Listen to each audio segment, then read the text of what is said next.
Sexto ano, a gente vai entrar num assunto super legal. Acho que talvez seja um dos meus gêneros de texto favoritos.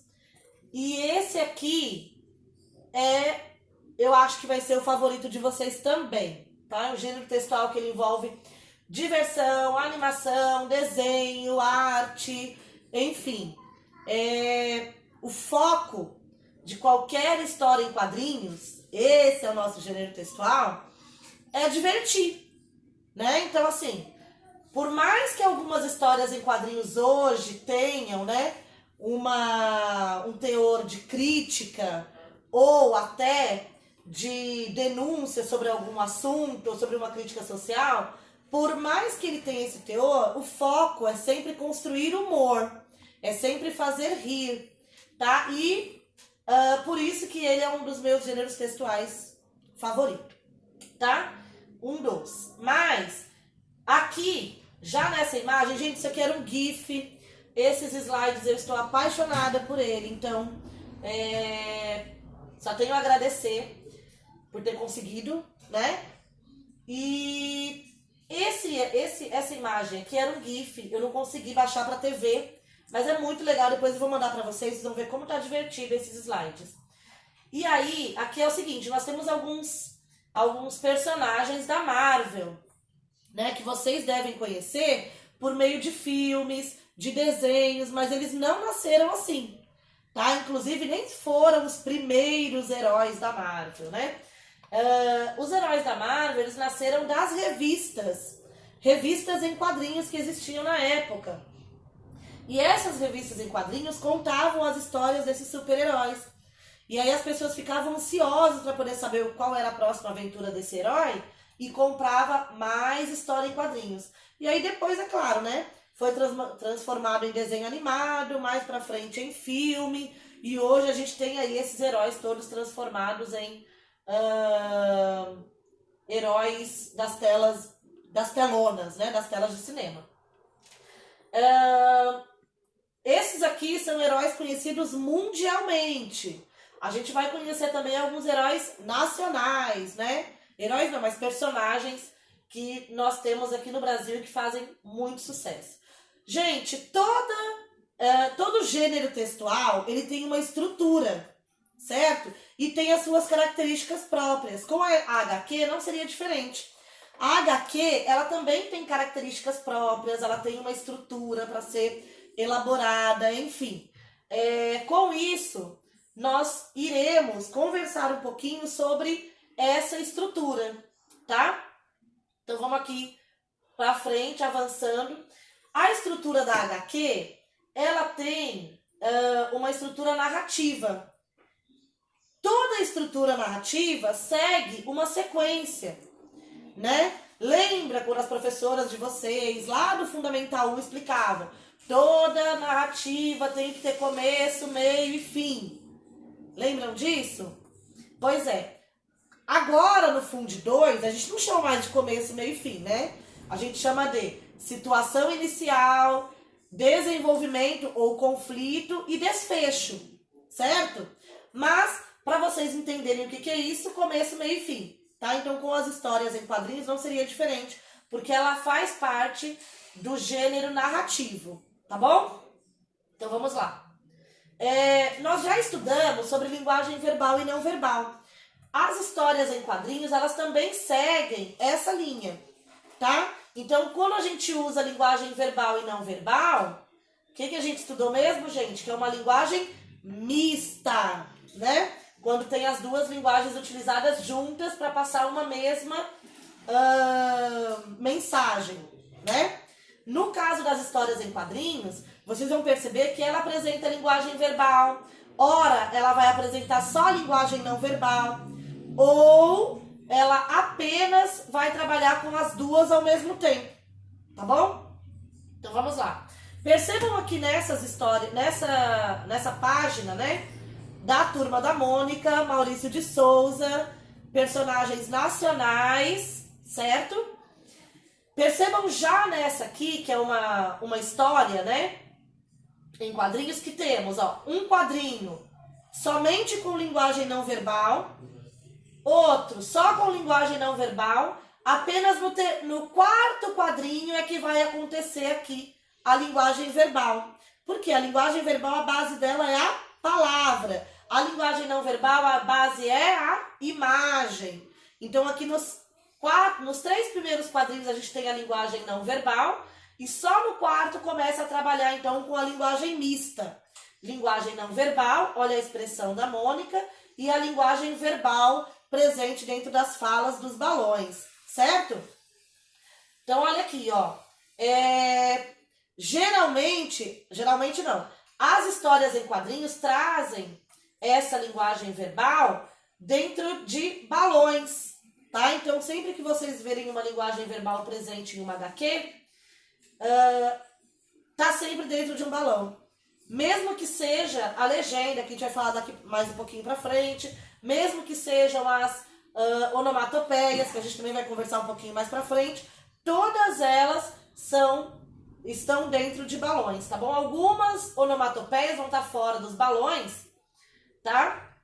Mas por serem onomatopeias, ok? Mas sempre que tiver essa linguagem não verbal com palavras de sentido completo, todas elas vão estar dentro de balões. Avançando aqui, o que eu tenho aqui que eu queria marcar para vocês? As indicações de movimento. Então, o que é essa indicação de movimento? Toda a HQ, né, ela vai transmitir pra gente que tá acontecendo alguma movimentação ali. Então, por exemplo, aqui, como que eu sei que o Cebolinha tá correndo? É claro que aqui tem toda uma expressão corporal, que o Maurício de Souza é ótimo para fazer isso, mas eu tenho aqui algumas linhas que me indicam esse movimento. Então, quer dizer, ele tá correndo muito rápido. Então, eu coloco aqui algumas linhas que indicam isso. Ó, aqui tem outras, tá vendo? Ó, linhas onduladas, eu tenho uma linha aqui que indica, né, essa queda na água. Eu tenho outras linhas aqui que indicam um certo sentimento, uma emoção que ele está representando. Enfim, mas essas linhas indicam essa movimentação, tá bom? Isso é muito importante dentro das histórias em quadrinhos, porque na história em quadrinhos, nas HQs, a gente não pode, né? Não é igual um desenho animado, por exemplo, que a gente consegue ver que a pessoa está correndo. Então, como que eu represento isso? Com essas linhas aqui, tá? Essas linhas são muito importantes para isso. E aí, uma outra parte muito importante dentro das HQs são os balões, né? Os balões de fala. Por quê? Como eu falei para vocês, dentro de um desenho animado, o que acontece? O personagem grita, o personagem sussurra, o personagem ele pensa, né? Mas em uma HQ, que é feita todo com modo de imagens, como que eu represento que ele está gritando? Como que eu mostro que ele está sussurrando? Como que eu mostro que ele está bravo? Ou como que eu mostro que ele está falando normal? Através dos balões. São os balões que vão indicar esse tom da fala de cada personagem. Então percebam aqui que eu tenho vários balões, tá vendo? Balão de grito, e aí esse rabicho também, ele vai um pouquinho, tá vendo? Mais zigue-zagueado, né? Eu tenho aqui o balão de fala normal, então aqui provavelmente o tom de fala, o tom de voz, ele é normal. Eu tenho os balões das onomatopeias, ou seja, aqui provavelmente aconteceu um barulho. Aqui eu tenho um balão de pensamento, né? Os outros personagens não estão ouvindo o que esse personagem está pensando aqui. E por aí vai. Tem um outro balão também que ele é muito conhecido, que é ele não está aqui. É um todo tracejado. Esse balão tracejado, ele indica que o personagem está sussurrando pro outro, tá falando bem baixinho, tá? Então vamos lá. Aqui, a gente vai falar um pouquinho agora mais sobre as onomatopeias. O que são essas onomatopeias, gente? Essas palavras que indicam algum som. Palavras que indicam barulhos, tá? Barulhos que a gente consegue identificar facilmente. Então, por exemplo, aqui, ó, a Mônica chegou brava. Olha o balãozinho de que ela tá brava, né? Então, percebam que não é um balão normal de fala. e eu tenho esse grrr, né? Que aqui também é uma onomatopeia. E aí, o que ela fez? O que a gente sabe que ela fez aqui? Ela bateu no Cebolinha. A gente sabe que ela bateu no Cebolinha por questão de contexto, porque a gente sabe que eles têm esse conflito entre eles, mas esse pou, né, que aconteceu aqui nesse balão, nesse quadrinho, esse pou indica mesmo o barulho da coelhada acertando a cara do Cebolinha. E aí, no quadrinho seguinte, aparece aqui o Cebolinha no chão, confirmando, então, essa bofetada que a Mônica deu aqui usando, ou melhor, a coelhada que a Mônica deu no Cebolinha, tá? E tem outras onomatopeias. Ding-dong, que indica a campainha tocando. Pof, que também indica uma outra coelhada da Mônica. Cabrum! O que indica aqui, gente? Vocês sabem, né? Que tá chegando a chuva. E olha só, nem precisou de falar nada, né? Só esse cabrum já fez com que a gente entendesse que esse zaz é o Cascão correndo ali da chuva, porque ele morre de medo de chuva. Então esse cabrum indica esse trovão, né? Que foi dado para poder mostrar que a chuva tá chegando. E esse zaz que indica aí o Cascão, então, correndo para casa dele. Aqui não dá para vocês verem, mas tem um vup aqui também, que é o barulhinho da porta se abrindo com rapidez, né? Onomatopeias é um nome grande, mas que vocês também já estão aí familiarizados quando vocês leem as histórias em quadrinhos, tá? Próximo, aqui o que eu tenho, gente? Olha que linda essa cena. Ai, Chico Bento, eu amo Chico Bento, gente. Ele e a Rosinha. E aí tem uma cena comum. Ele falando pra ela, olha, Rosinha, são todas pra você, né? Todas as rosas são pra você. O que tem de diferente nesse quadrinho? Tchan, tchan. Olha lá, a legenda. O que essa legenda quer dizer aqui, gente? Geralmente essa legenda fica lá no cantinho do quadrinho, ou em cima, às vezes embaixo. E ela indica a fala do narrador. Ou seja, nenhuma história em quadrinhos vai ter um narrador contando toda a história. A não ser que seja extremamente necessário colocar essa informação aqui, porque ele não conseguiu contar a história em forma de imagem.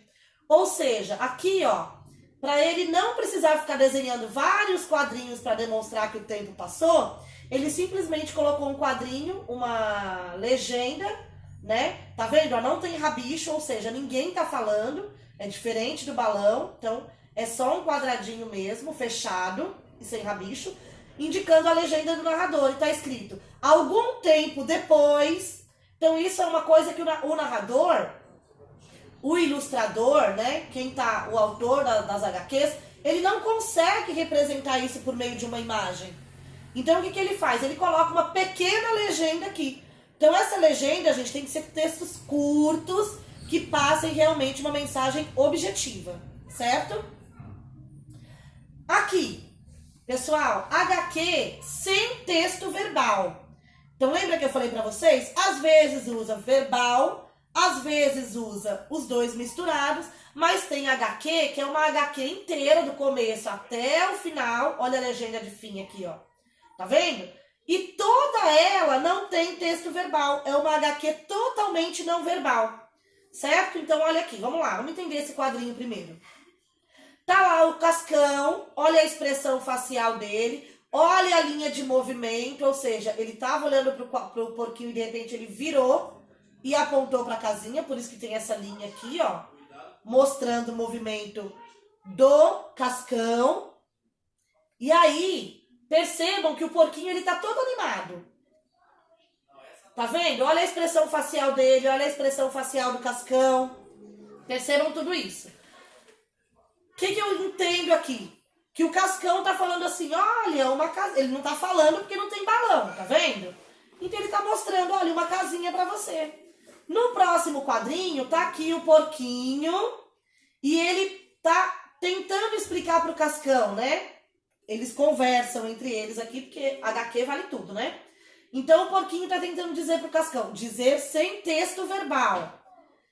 Ah, Cascão, então essa casinha aqui é pra eu me proteger do lobo mau? E aí o porquinho, aí o Cascão fala, não, não, não. Olha aqui a marca de movimento, tá vendo? Da cabeça do Cascão indo para um lado e para o outro. E a expressão do porquinho muda, ué. Então agora ele tá com uma expressão de dúvida. E aí o Cascão fala, não, não, não. Não é para proteger do lobo mau. Pior do que o lobo mau é a chuva, porquinho. Né? Então, e aí eu tenho uma HQ com começo, meio e fim, totalmente não verbal, certo? Sem nenhum tipo de palavra usada aqui e conseguiu representar muito bem o começo, o meio e o final, tá? Então não é fácil compor uma HQ não verbal, mas também não é impossível, tá? É importante que toda a história seja contada por meio das expressões faciais, linhas de movimento, né? As imagens têm que ser bem claras, tá? Então vamos lá. Continuando. Gente, existem vários tipos de HQs. Então existe charge, existe tirinhas, existe histórias mesmo, existem revistas de histórias em quadrinhos, existem almanaques, ou seja, são várias histórias dentro de um livrinho só. Mas aqui eu vou falar um pouquinho para vocês sobre as tirinhas, tá? As tiras. Essas tiras, geralmente, elas são... geralmente não. Elas sempre são utilizadas com poucos quadrinhos, tá vendo só? Olha só, nesse caso aqui do Quino, que ele tá representando a Mafalda, ele tá mostrando pra gente aqui apenas 4 quadrinhos. E outra, toda tirinha, ele tem poucos personagens que a compõem e pouca fala também. Ela é bem curtinha, ela passa uma mensagem rápida e bem curtinha, tá? Nesse caso aqui da Mafalda, ela tem sentido completo, certo? Porque ela passa uma imagem, tem começo, meio e fim, com informações implícitas. O que são essas informações implícitas? Gente, vocês vão aprender isso aqui melhor o ano que vem. Mas agora, explicando assim bem por cima, informações implícitas são aquelas que não estão claras no texto. Ou seja, a gente tem que imaginar alguma parte dela, porque não tem como saber, ela não está clara aqui. Mas a gente sabe o que está acontecendo, porque a gente sabe o contexto dessa tirinha. Geralmente, alguma informação da nossa cultura, do nosso contexto social, da nossa vivência de experiência, enfim. Tudo isso vai fazer com que a gente entenda essa tirinha. Mas as informações não são claras, tá? São implícitas. Tem tirinhas com informações explícitas, que é bem claro? Tem, tá? Mas a maioria delas não são, certo? Então, olha aqui, gente. Vou ler pra vocês e tentar explicar pra vocês aqui o que quer dizer essa tirinha da Mafalda. Olha só, ela diz assim: é incrível a importância do dedo indicador. E ela olha pro dedo mesmo. Um patrão faz assim com o dedo indicador e 3.000 operários vão pra rua. Aí ela para, gente, e pensa. Olha o balão de pensamento. Aqui ela tá falando, então a gente sabe por causa do rabicho, do balão normal e a boquinha aberta. Aqui ela já tá com a boquinha fechada e o balão é de pensamento. E aí ela faz assim, ó. A interjeição, né? Que demonstra alguma surpresa. Esse deve ser o tal indicador de desemprego que tanto se fala. Então, assim, claro, né, gente? A Mafalda, ela fez uma brincadeira com o ato de um dono de empresa apontar o dedo e mandar várias pessoas embora. Ai, gente, nessa quarentena é até triste, né, falar sobre isso. Mas o outro tá falando exatamente sobre o indicador de desemprego que a gente vê presente nas reportagens, por exemplo. Quando eles vão indicar pra gente algum dado, alguma pesquisa que tá mostrando pra gente o índice de desemprego presente no Brasil, por exemplo, em São Paulo, no mundo, enfim. Então aqui ele está falando que esse deve ser o indicador ou o índice de desemprego de tanto que se fala, tá? Aqui, ó, vamos lá, próximo. Gente, dá uma reparada aqui, ó. Vamos primeiro, antes de ir para esse lado aqui que eu vou explicar para vocês já já, dá uma olhada nesse tipo de linguagem, ó. Ai, ai, Que partida! E ele tá chegando cansado aqui de uma partida de futebol. Deu pra cansar. Ufa. Que? Aí ele fala, que? Gente, esse tipo de linguagem aqui é uma linguagem coloquial. Lembra que a gente já tinha falado em sala de aula? Que existe a linguagem formal, né? A linguagem padrão e a linguagem coloquial. A linguagem coloquial é aquela que a gente usa no dia a dia. Então, quando a gente fala assim, ó, ufa, ai, ai, né? E deu pra cansar, né? A gente tá usando uma linguagem que a gente geralmente usa no nosso cotidiano. Então, isso a gente chama de linguagem coloquial. As histórias em quadrinhos têm tem essa marca de usar uma linguagem mais coloquial. Existem quadrinhos com linguagem formal? Existe. Mas a maioria deles usa a linguagem coloquial, tá bom? E aí aqui tem um nome esquisito. Multissemiótico. O que é isso, gente? Quando eu tenho um texto multissemiótico, o que ele faz? É um texto que utiliza, além da linguagem verbal, a linguagem visual, que vai me ajudar a identificar e compreender melhor esse texto. Então, toda vez que tem recursos visuais, além da linguagem verbal, a gente chama de texto multissemiótico, tá? Então, olha só, num texto de HQ, por exemplo, que é um texto multissemiótico, eu tenho a linguagem verbal, mas eu também tenho imagens, eu tenho imagens que são paradas ou em movimento, eu tenho a presença de balões de fala, que também, né, apresenta aqui mais de um tipo de recurso visual. Eu tenho linhas de movimento, que a gente já tinha conversado sobre ela, né, olha só. Né, e por aí vai. Tudo bem? Então, texto multissemiótico é aquele texto que, além da linguagem verbal, vai usar recursos visuais para que vocês possam compreender melhor um texto, ok? Então, muito presente nas HQs. Aí aqui, pessoal, já quase encerrando aqui a nossa aula, vocês vão ver lá no livro de vocês que vai ter uma informação sobre as webcomics, ou seja, sobre as HQs presentes na internet e com recursos digitais. O que é isso? Tem alguns aplicativos ou alguns sites, né? Então, no caso do Pixton, ele é um site que você pode fazer seu login. E se eu não me engano, já tem até aplicativo do Pixton, em que você pode criar a sua história em quadrinhos usando recursos digitais. Qual que é a grande diferença dessas webcomics para essas histórias que a gente acabou de ver aqui, né? Que são as tirinhas e essas outras histórias que a gente vê no papel. Essas histórias aqui, elas podem ter um fundo musical, elas podem ter um movimento, elas podem apresentar um GIF, tá? Então, tudo isso melhora, né? Ajuda na compreensão da sua história, tá? Da sua HQ. São bem interessantes, eu quero que vocês deem uma olhada lá depois no livro de vocês, a gente vai fazer uma atividade sobre isso.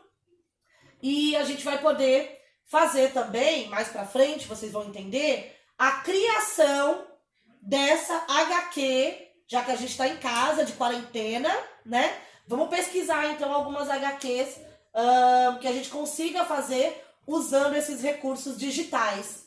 Tudo bem?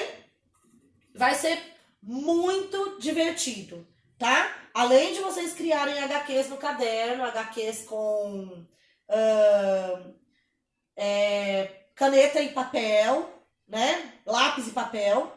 Vocês ainda vão criar essas HQs digitais que eu acho que vão ficar super legais e vocês vão adorar mexer. Dá para montar o seu próprio gibizinho, inclusive dá para montar HQ digital, mas também dá para imprimir a sua HQ, tá? Então vamos ver como é que vai ser essa quarentena aí, mas de repente a gente consiga até imprimir depois as histórias de vocês para que a gente consiga montar o nosso mural com as HQs. Não vai ser legal? Vai ser muito divertido. E aí, mas por enquanto, a gente vai falar um pouquinho depois mais sobre essas HQs digitais. Tudo bem? Gente, é o fim das nossas histórias em quadrinhos. Espero que vocês tenham curtido, que vocês tenham gostado tanto quanto eu. E que a gente consiga aí também se divertir na hora de criar as nossas histórias em quadrinhos. Tudo bem? Pessoal, um beijo. Vamos continuar se cuidando aí em casa e fazer as atividades sobre HQs. Tudo bem? Beijo!